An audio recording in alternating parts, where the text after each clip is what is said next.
Well, good morning, everybody, and welcome to our LPC Coffee and Collaboration. I'm super excited today to have a session on sales. We're going to be hearing from Kathy LaScala and Mike Chumley about achieving sales success, tips and traps to consider. These two are fabulous and successful and super knowledgeable, but most importantly, a ton of fun. And so I think it's going to be a very engaging and interesting chat. So I highly encourage you guys to think about questions and be ready to grill them at the end. In case you've never been on Coffee and Collaboration with us before, I just want to make sure that you're aware that over in the bottom left-hand corner, there's a little chat bubble. And if you open that, you can type your questions into the conversation tab, and we will ask those questions of our guests at the end. And if you want to do any shout outs or you have any thoughts you want to add, feel free to go ahead and take part in a conversation over there, because that's why we're doing this. Yes, we're here to listen to Kathy and Mike, but we also welcome engagement and involvement from everyone, and we'd love to hear what you have to say. So with that, we're going to get started. If you've not met Kathy LaScala before, Kathy is the corporate sales manager for Angus Media, and Mike Chumley is the general manager of Mid-Continent Livestock Supplements. And I'm going to let them tell everyone a little bit more about themselves here as they get started. We apologize. We have a slight glitch with their camera working today, and so you're just going to hear their voices. You won't get to see them, but again, thank you guys for joining us. We really appreciate that you're here today. Well, good morning, everyone. This is Kathy, obviously. I don't sound like Mike, but we're excited to be here today and appreciate the opportunity to share information with you. Prior to joining Angus Media in January, I was with Lee Publications out of upstate New York, and we helped to manage the Angus trade show for a few years before that. And of course, probably most people know me for my years at Vance Publishing. And I was also heavily involved with the Livestock Publication Council on the board for about 13 years and completed my career there as president. And I certainly continue to enjoy participating in that organization and helping out and staying in touch and doing what I can from there. As I mentioned, we're glad to be here today, and a few things I wanted to share initially to help you keep in mind is we're all in sales, no matter if you're an editor or a designer or a writer. We're all salespeople, and there's really no cookie cutter recipe for the sales process. Everyone has their own canvas, their own ideas, and your design is what you make of it. What I'm about to share is pretty much based upon my own experience over the years of being in sales, and it's a never-ending learning process. And I certainly don't have all the answers, but hopefully I have some that you'll be able to take back with you and use a little bit. When we look at the sales process, I identified 4 pillars in 4 building blocks, if you will, for sales success: preparation and planning, education, execution, and relationships. When it comes to preparation and planning, go ahead, Jennifer.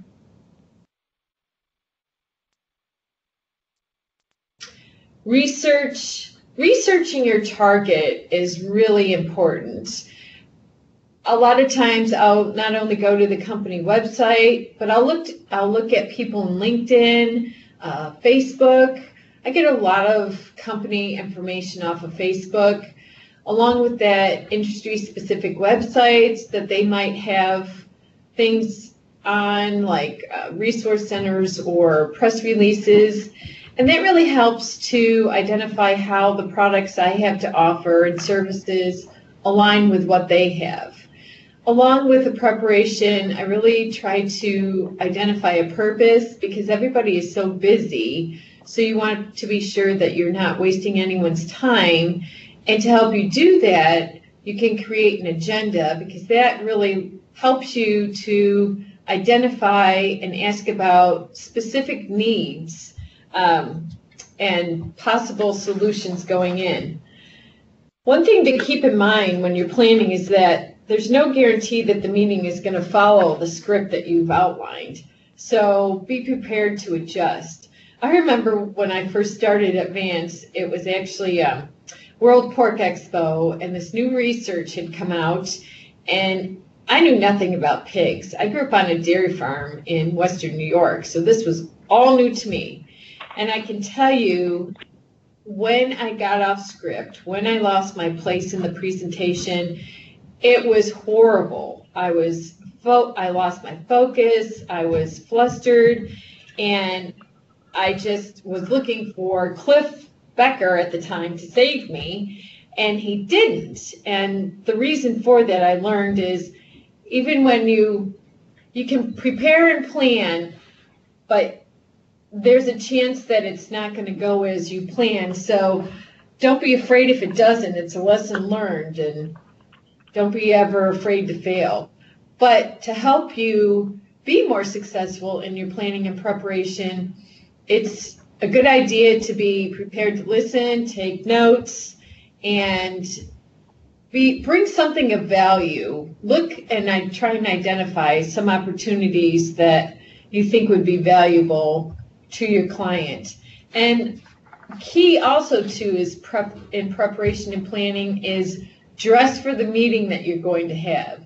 So for example, if I'm going into an animal health company corporate office, I'm probably going to wear a suit. But if I'm going to meet those same people out in the field, I'll probably wear jeans or whatever, depending upon where we're going to be. So that's part of your preparation as well. Go ahead, Jennifer. And as you prepare, kind of look for and think about what you're going to be expecting from that meeting. Look at the path you want to take to identify the questions that you're going to ask, like the client pain points, what are their challenges, how they run their business, and how your products and services may or may not fit with their company portfolio, their goals, and their objectives. So I really like this slide because it kind of easily provides some key information that can help you in your planning and preparation. And go ahead, Jennifer. But in order to really understand and be an asset to your company, and to identify what is of value, you really need to know what your company's products and services are and sharing that information. And I don't know about all of you, but I certainly don't know everything there is about Angus Media. I had worked with Angus for a really long time, but until I arrived there, I had no idea everything that we're capable of doing. And so it's an ongoing education process, and really understanding what your products and service portfolio is key in executing information and ideas to your client. But above and beyond that, you can also look at current industry trends and research, examples that really work. Numbers and statistics are showing value in what you're offering as part of that education process. So trade shows, industry events, newsletters, but what I really find helpful a lot of times is aligning with industry experts or talking to producers, because they're our greatest asset. They're the ones that are utilizing the products and services of most of the companies we work with.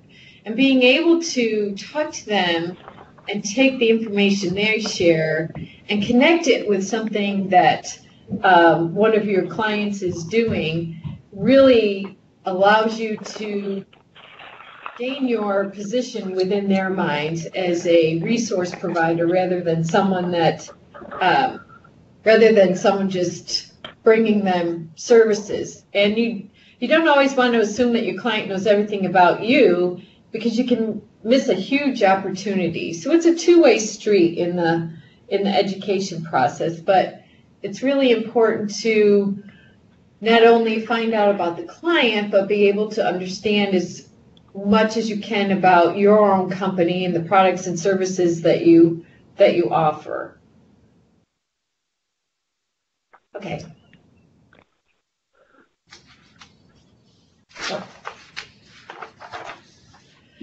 I was at the One conference, the Alltech One conference, and Mark Lyons, the president, said this, made a statement. Sometimes it's best to think about the end of a meeting at the start of the meeting.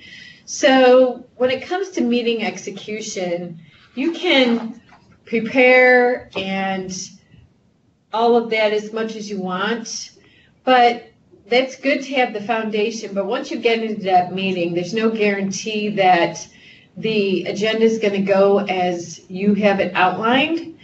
And so that's okay, but just be prepared to adjust. And also to what I've learned over the years is obviously listening is, and we know this, listening is key, but more importantly, being present and listening is even more important. So be sure to listen, take notes, because you never know when that information is going to be useful with you down the road. I take a lot of notes, and I find myself referring to them a lot. And if you're prepared, you're planned and educated, this is going to be the easy part. Make it fun. Tell a story. Focus on the customer and how to measure their needs, because often small ideas turn into big ones. But it's just the time when you want to make it fun. Make it a conversation, and that never assume that even at the end of the meeting when a customer tells you no, that it is no. It just means that you haven't shared enough information or identified a key need.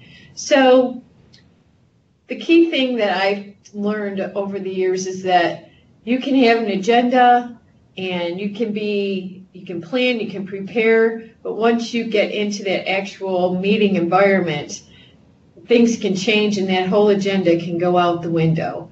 The whole point is to make it about them.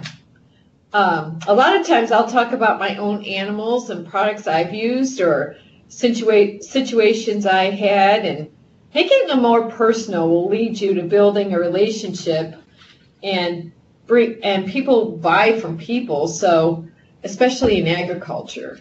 So whenever you can make it about them, bring experiences into it, talk about people they know or you both know, that's always a great thing to include in that conversation. More importantly, with many of us, agriculture is such a small world, and we all are friends with a lot of people we work with. But regardless of the level of friendship, certainly we want to ensure that it's still a business execution when you're in that meeting. Regardless of that, relationships are key, especially again in agriculture. Go ahead, Jennifer. Every interaction we have is an opportunity for a sales call, whether you're at an actual event or at a reception. I know someone was asking me, well, I was at this event and talking to a person about their company, and I realized that what I have to offer could be a solution for them to meet their challenge. And it doesn't have to be a scheduled meeting. Anytime, there's always opportunity for sales, and some of the biggest sales are made in a non-scheduled meeting type environment. And that goes back to, all of this relates to and weaves around relationships. The biggest thing is to trust, credibility, show people that you care, because there's that saying, we don't care what you know, we care that you, or what is it? What is it? We want to know that you care. We want to know that you care. And I believe that that's That's absolutely critical, especially as the competitive environment increases and the amount of resources decrease. People want to work with a person or company that brings them the best value and has the greatest interest in their business. So collaboration, cooperation, all of those things are key. Okay. So one of the, I also gleaned this from the one conference. Dr. Lyons was probably one of the greatest salespeople I know, and much of his success was due to these key points here. Learning, write it down, as I mentioned, educate your team, educate yourself. Everyone sells. Everything we sell is high value, but it's about how you differentiate yourself and your brand from competitors. What can you bring that's different and relevant and brings value to your client? And also think beyond what they would typically do. Through my education and experience of learning more about what my company has to provide has allowed me to really uncover some opportunities for companies that they didn't even realize were there. So always look at thinking bigger and trying to accommodate people as quickly as you can with getting back to them in the information that they're requesting. So in closing, I guess, as I mentioned, talking about Pierce Lyons again, he was one of the greatest salespeople I know, and not only because he was a genius or because of his innovation, but because he was an incredible human being and he cared about people and their success. So in talking about his company's success, he always made it a we and not an I, because everyone in his company and those he worked with as an asset or worked with was an asset, and he let people know it. So remember, in sales, it's not always about the dollars and cents. People buy from people, and they don't care what you know, like we talked about earlier. It's more about how you care and how you're invested in helping them to improve, grow, and thrive in the industries that they serve. How can you be an asset? So if you prepare, educate yourself, think about how to execute your meetings, build relationships, and most importantly, love what you do, you'll surely achieve sales success. Does anyone have any questions?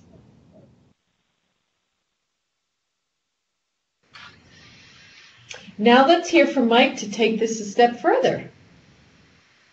Jennifer, are we still live? Yep, you're still good. So basically, I went through and I muted those that weren't muted. Well, and some of them come back and aren't, so I go back and mute them just so the background noise doesn't show up. So it might be quiet because they're muted. So they can unmute at the end when you're done chatting. So you're good. Okay, I'll go ahead. So good morning, everyone. Thank you to Kathy and Jennifer for offering me the opportunity to be with the group this morning. I apologize about the camera. That's totally my fault. I had the technology figured out and it didn't work. So whatever that means. So as Jennifer introduced me earlier, I work for Mid-Continent Livestock Supplements, general manager. I've been with the company 11 years and actually am also a board member and been a board member at MLS for about 15 years now. Came to MLS after a 16-year career with Farmland Industries in their feed division. And so there was some manufacturing and marketing ventures that Farmland and MLS pursued together, and that was the beginning of my relationship actually with the company was in the late 90s. So I have been around the company a long time and Again, I've been a full-time employee for 11 years now. So great comments from Kathy. The bad news for me, following a great salesperson's presentation, is you're going to hear some common threads, and through some of my slides, they'll be very similar to some of the things that Kathy pointed out. Knowing that we were going to touch on some of the same topics, and I guess I want everybody to understand that I work in the livestock feed industry, while Kathy is in our industry as a whole.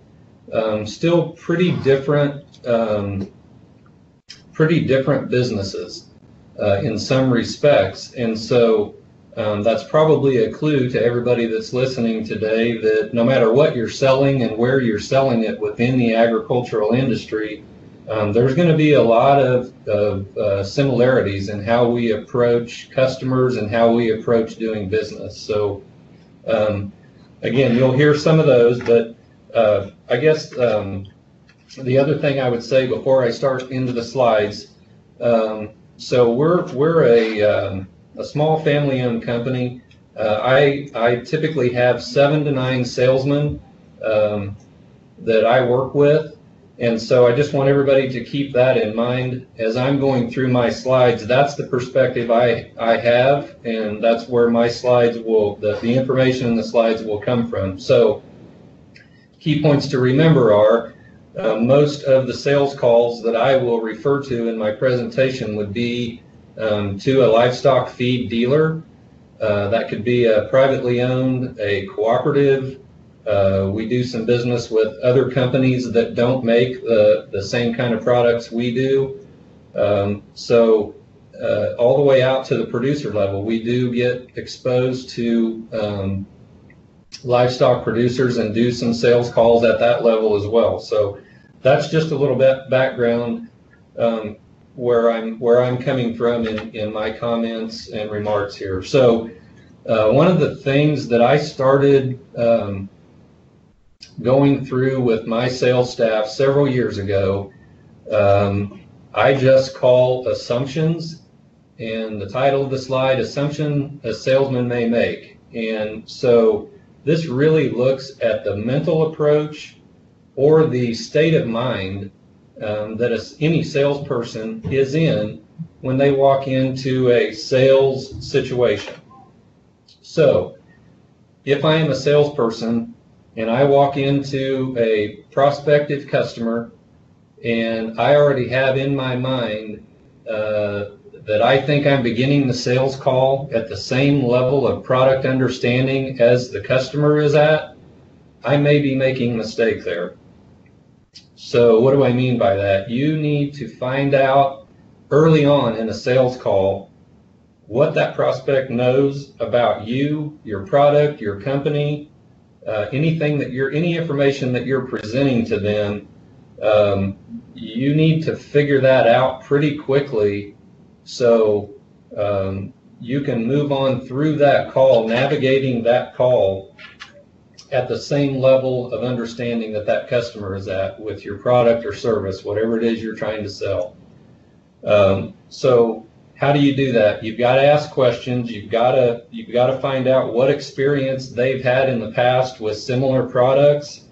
A good way to do that is ask some leading questions. One of the biggest keys there is to listen to the answers and learn all you can about their business. So the next assumption that a salesman may make is that a customer is in the right place mentally to hear and accept what we have to say about our product or whatever it is we're offering. Now the good news is if you're making appointments to make sales calls, that prospect has probably already got in their mind that, hey, this may be some product or service I'm interested in, or you would not have been given the time or given that appointment to visit with them.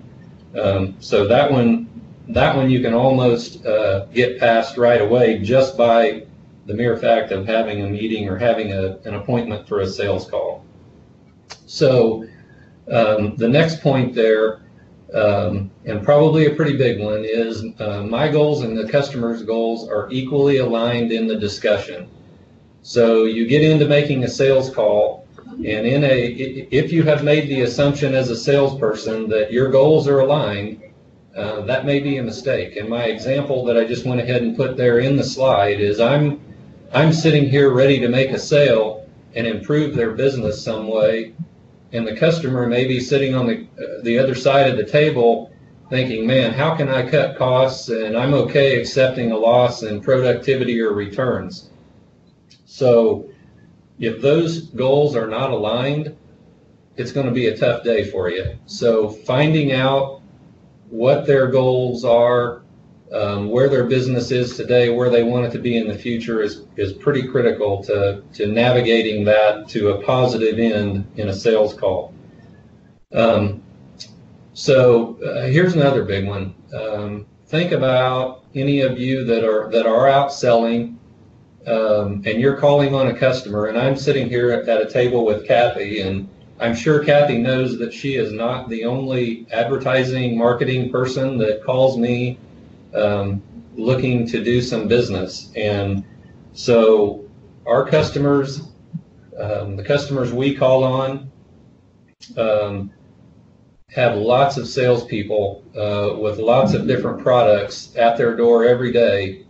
And so that's something you have to keep in mind as you go through a sales call and figure out and understand that you're probably may not be telling that customer something he hasn't heard 6 times already from 6 other salespeople. So what's the goal there? The goal has got to be to differentiate yourself and your products from all your competitors. And the other big key to remember there is whatever you do, you've got to avoid being perceived as a commodity. Either your service or your product, if it's seen as a commodity, that's going to create a whole different path for that sales call. Unless that's what you're selling. If you want to be seen and sell commodities, then that's fine, and you explain that in the sales call that's where you're at. Okay, Jennifer.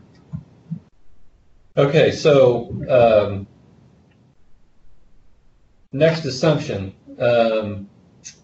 And this is, in our business, this is something we wrestle with a lot. So you're making the assumption when you go into a sales call that the customer has a goal of reaching maximum productivity levels, or at least improving from where they are today.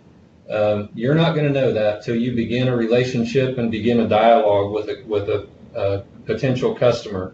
And that's where listening and learning and pay attention to the answers you get from your leading questions, and what you're trying to find there is where is that door cracked open for me? What struggles are they having?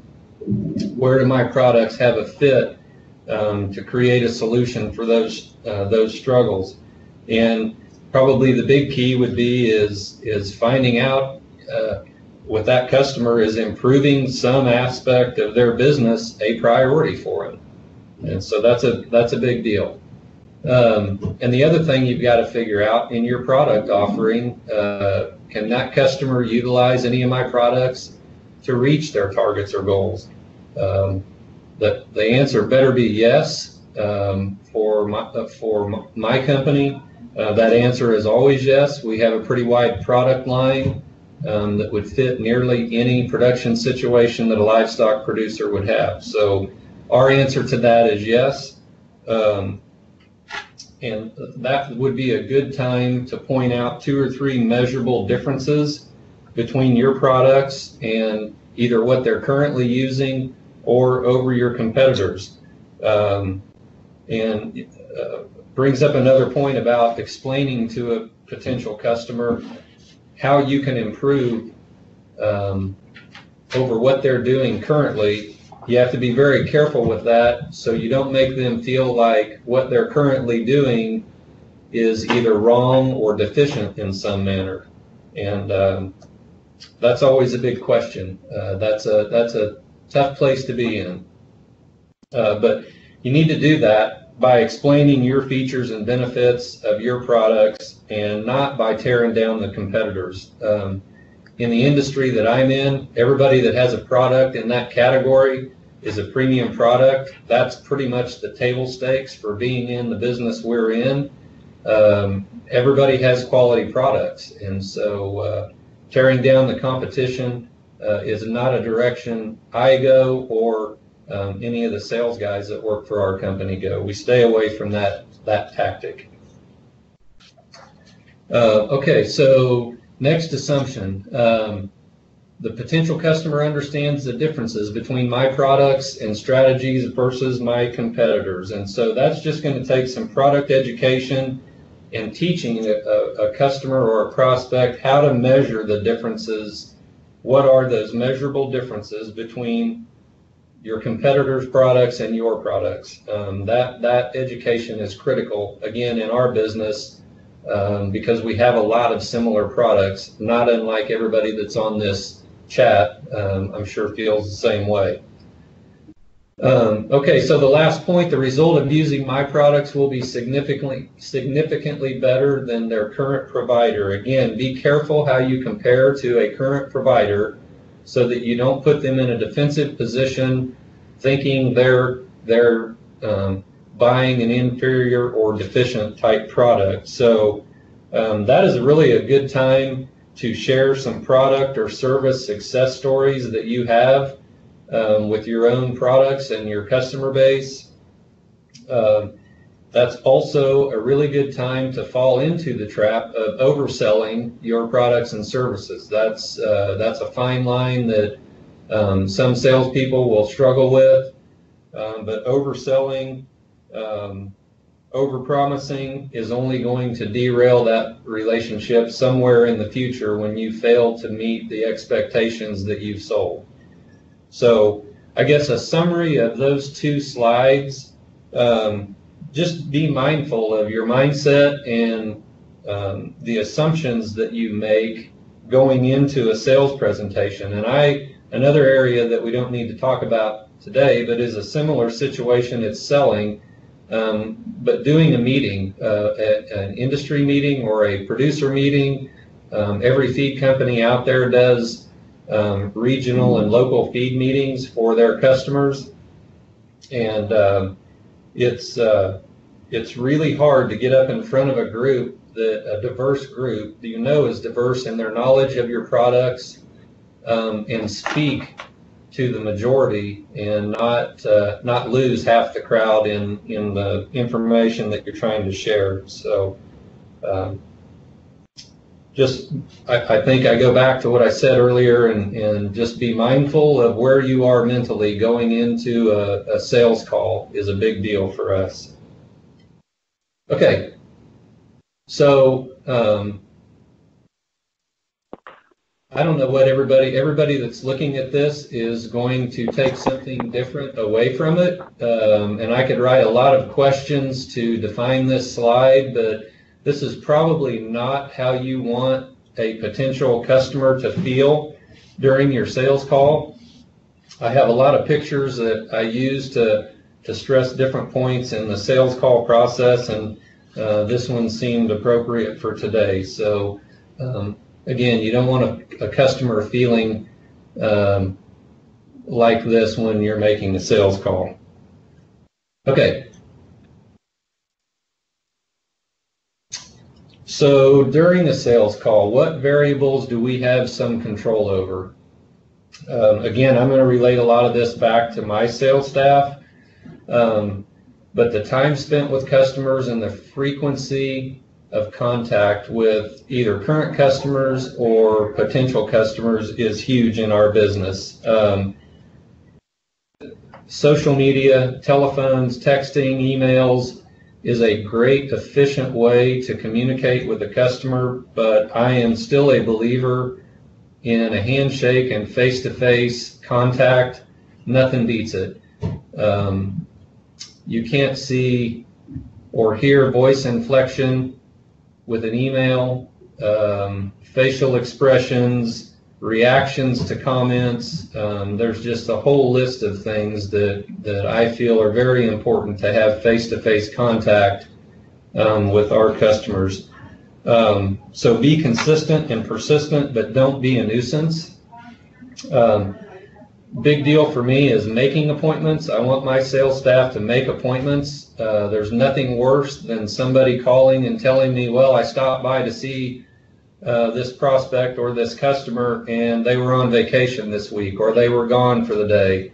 That's very frustrating as a manager to know that we've wasted time and resources to not have any contact with a customer. So be consistent, persistent, but don't be a nuisance. Make appointments and keep appointments. That's a big deal. And be efficient. Once you get in front of a prospect or a customer, everybody is busy today. So be efficient and respectful with the time they do give you. Another thing that I'll ask my sales staff to do every time you stop to see a prospect, and I have many examples of prospects that we may have called on for 5, 6, 7 years and never got any business from. But every time a salesman stops, I want them to leave a new piece of information, updated product list, new product offering. Every time you stop and see them, leave something new that they can take a look at. That's a big deal. And so take home from that point, I guess, is the success of a sales call is not going to be measured by the length of time you spent with a prospect. That holds pretty true most of the time. Okay, so who we choose to call on is certainly a variable that we have control over. And what we do internally is we prioritize a prospect list. And that priority can change a little bit, but we certainly want to have what we would consider impact customers at the top of that priority list. And then you need to align that prospect list not only with the corporate goals, but with your personal goals as well. So that's a big deal in helping a salesperson design a travel schedule, even up to a month or longer, just knowing when they need to be in front of an impact customer the next time. Here's a big one for me: how well we tell our story. And I don't know any other way to say it other than you have to know what you're selling. You've got to be the expert on the product or service that you're selling. And if you know your products and you believe in your products, people will see that in your presentation and how you deliver information to them.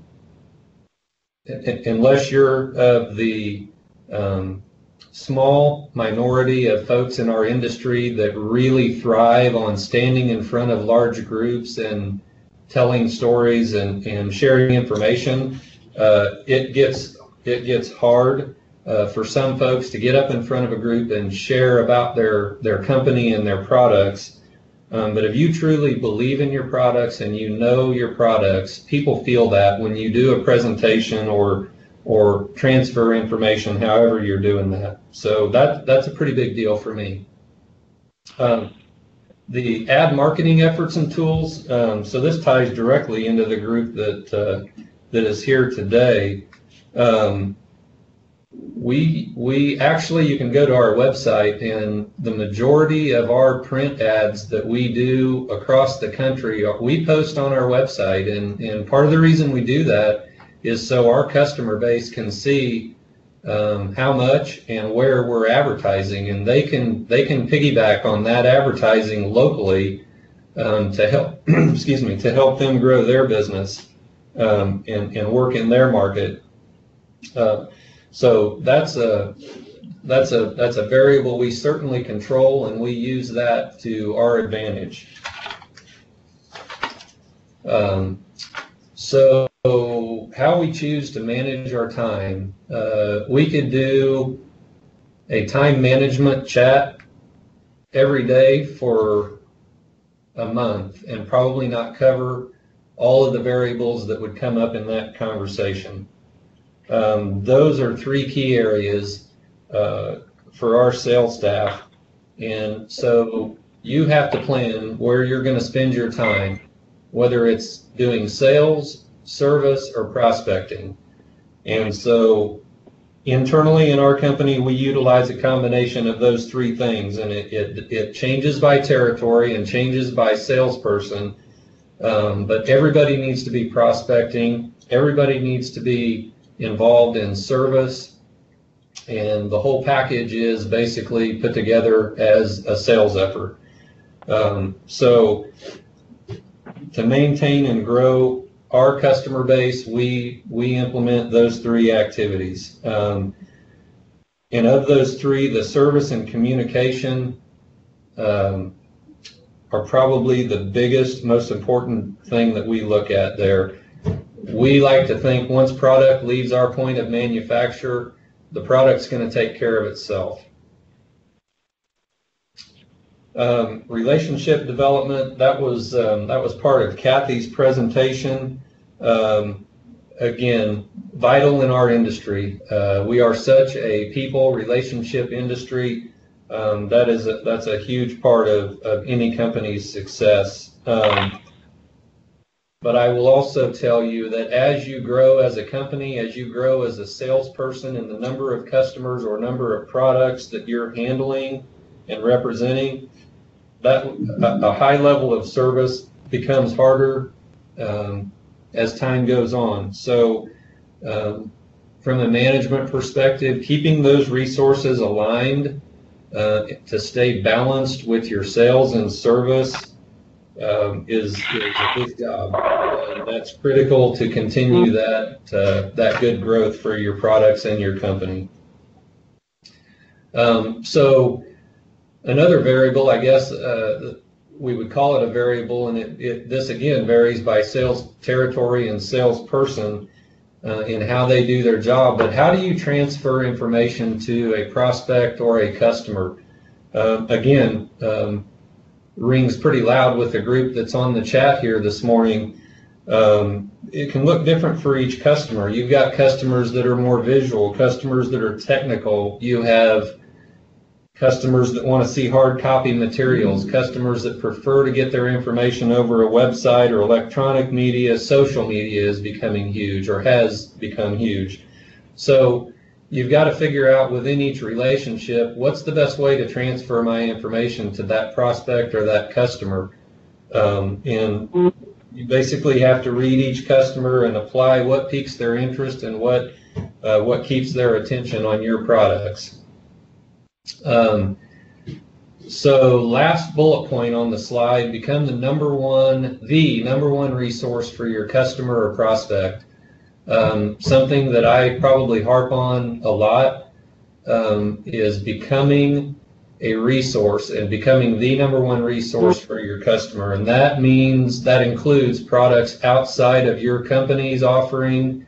It's everything in the industry that touches them. And so an example would be a feed dealer that we're calling on in passing, in just a casual conversation, says, I'm trying to buy a truckload of continuous fencing, and I'm not having any luck finding a resource for that. And one of our sales guys just left the store a day ago and met a contact that's selling continuous fencing. And so by us becoming the conduit and the network to help customers outside of just our product offering, every time you score one of those situations, you've just strengthened the relationship with that customer, and you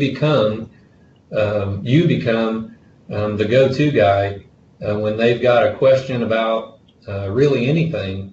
They know you're a resource that if you don't have it, you'll find it. So I guess the quote at the bottom of that slide, again, is one that we use and that I'll show on some slides at sales meetings, but we create the opportunity to become the number one resource for 100% of the people we call on. And so the flip side of that is, if you're not making sales calls, you're not giving yourself the opportunity to become a resource for anybody. So a couple of ways to look at that quote. Okay, next.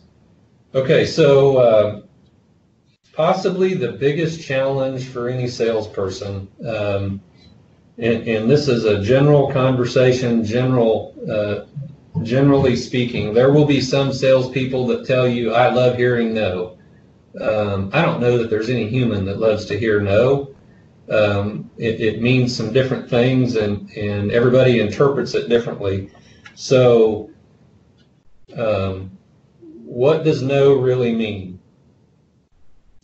So I don't know if I want to read. I guess I will. I'll go through each one of those. So what no can mean to us when a salesperson hears that? I'm too busy. That certainly could be true. I don't trust you. This isn't on my list. My boss won't let me. I'm afraid of moving this forward. I don't have the resources you think I do. I'm not the kind of person that does things like this. I don't want to open the door to a long-term relationship. Making this change will cause me to think about other things that I just don't want to deal with right now. So don't read any further if you haven't already. So I guess in a sales call, no could mean all of those things, and all of those things listed in the top of that slide could be seen as excuses, but let's call them objections. With enough dialogue, the true objections are going to come out, right? So as you learn more about that customer and their business, they may say I'm too busy, but it may mean 100 other things. So you just got to be patient, and with dialogue, true objections will wash out.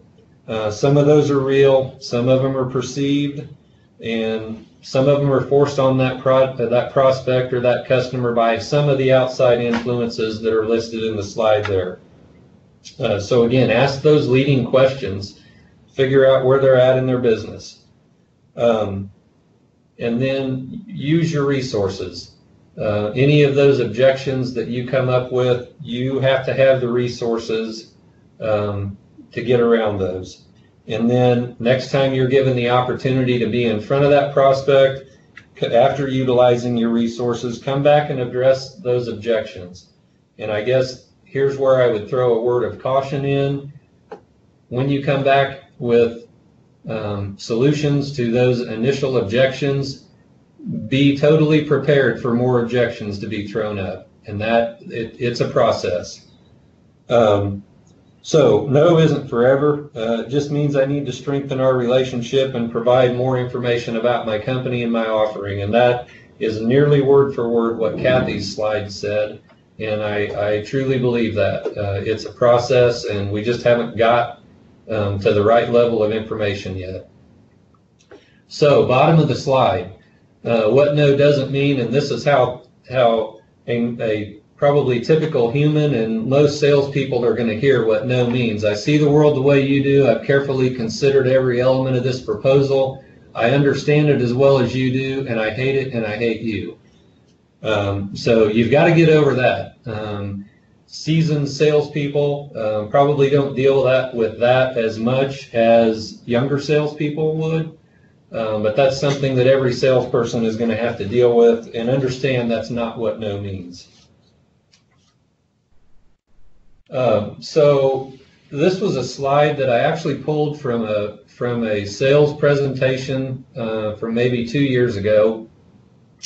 We were searching for a new tagline, wanted to make a change in some print materials, and so as a sales group, we sat around and kind of brainstormed, what words describe us? What words do we want to use to describe who we are, our products, how we do business? And so there was actually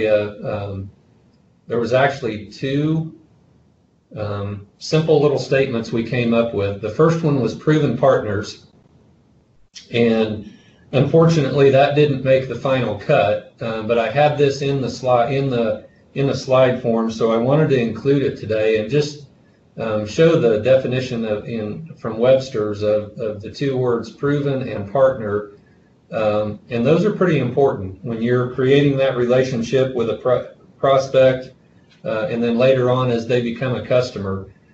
These things ring pretty true. So we didn't go with proven partners. You'll see splattered all over our marketing materials and website, we went with proven performance. We just felt like the performance proven covers everything, including our human assets, and the performance leans more towards our products, and so that's where we ended up going with that tagline.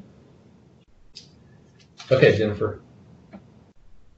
And I'm not going to go through all of this, but just this is a great slide to point out the process, all the things involved in a selling process from start to finish. And, you know, the bottom line take home there is it's got to be a positive experience by all parties involved or it's not going to work. And so everybody uses the win-win analogy, and that certainly is true. But at the end of the day, if it's not a positive experience for all parties involved, so the sales probably don't happen or don't continue to happen. Okay, Jennifer. So one of the other things that I'm big on, my sales team probably gets sick of seeing them, and my sources are many, and I will throw out a disclaimer right now. I did not think of all of these. Some of them I was a part of creating. Some of them I have plagiarized, so I want that on tape, I guess, Jennifer. I admit to that, but they're still awesome quotes, and if I need to get the source, I'll come back and do that later. One of the big ones, again, from an industry coworker, we were sitting at a meeting trying to figure out a sales promotion for both of our products, and he came up with this sustainable growth deal. That, man, is so true in everything we do through a sales process. And it's a sports analogy. If nobody understands football, it won't mean anything. Or if you don't understand football, but gain 10 yards in 4 plays or less. We don't need a touchdown on every play. Think about that as you're working through your sales process and sales techniques even. And again, that just is so true with a lot of sales calls that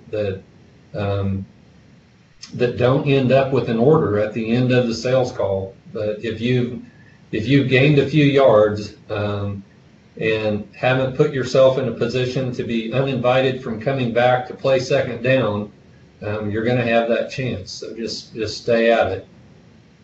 And probably the newest one on there is we cannot solve our problems with the same thinking we use to create them. Take that to heart, figure out your sales plan.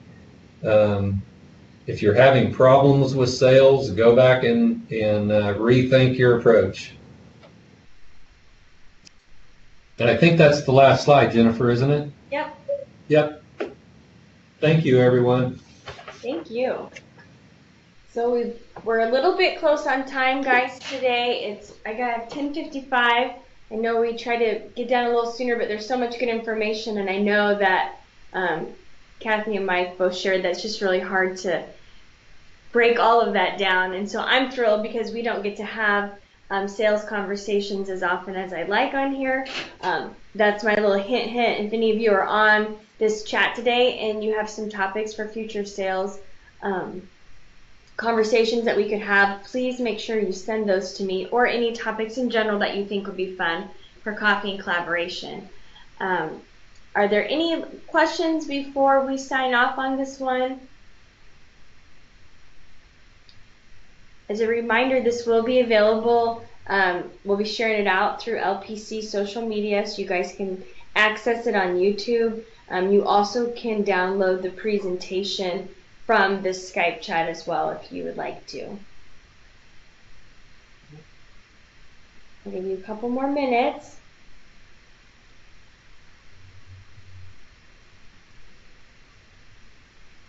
Well, thank you so much, Kathy and Mike. I really appreciate it. You guys did a great job today. I'm sorry that we couldn't get the video to work. They took a really great selfie, so I'm going to post it on social media later because I'm not having trouble posting it on here because I couldn't post it at the same time as your presentation. So.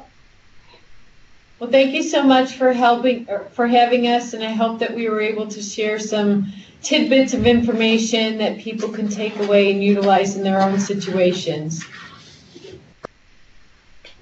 Thank you guys so much. Thank you. You guys have a great day. It was awesome. We appreciate it. Bye-bye.